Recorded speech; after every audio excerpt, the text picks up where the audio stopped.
I want to start with reading a paragraph from the introduction to the book. And this is Betty Rogers talking. Of course, I did not know it was our last evening together.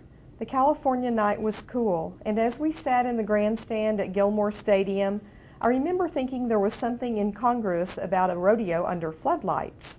I missed the sunshine and the hot smell of cattle, but Will was having a good time.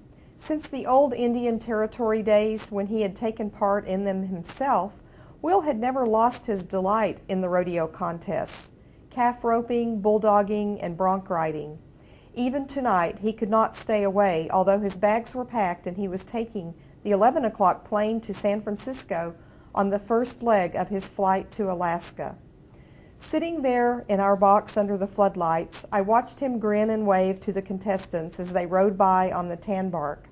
Will knew most of the boys in the show, and one by one as the evening wore on, the old-timers came over to shake hands with him. Someone gave Will a little wood and paper puzzle while we sat there. Quite unconsciously, he toyed with it throughout the evening. It was a mannerism I knew so well, and which was so much a part of him. His restless hands could never stay still. Then, when the show was over, I saw him stuff the puzzle in the pocket of his coat. The printed program went there too. And so begins Betty Rogers' book about her husband. This story was originally serialized in the Saturday Evening Post in October and November of 1940. Will had only ever made one attempt to tell his story. Betty wrote, "He left it unfinished, and he never tried it again, though in later years, magazine editors and book publishers repeatedly asked Will to write his autobiography." Mr. Lorimer of the Saturday Evening Post once said, "Will, we want you to do the story of your life." "Do the story of my life?" Will exclaimed. "How can I write my life? I haven't lived it yet. I've got too much life to live before I do my memoirs." In 1937, 2 years after Will's untimely death, the Saturday Evening Post earnestly began working with Betty to have Will's story serialized. It took 3 years to work out the details. A professional writer was contracted to collaborate with Betty because she said, "I am an amateur." But there were problems. Betty wanted the story to be accurate.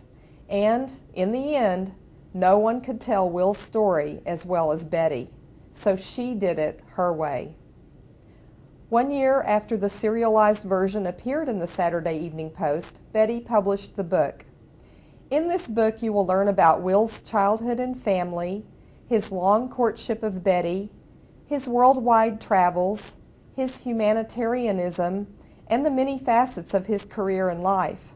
40 photographs enhance the story.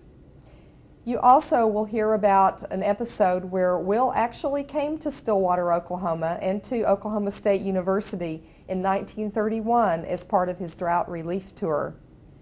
We encourage you to read the book Will Rogers, written by his wife Betty Rogers, attend a discussion, and learn about Oklahoma's favorite son, Will Rogers.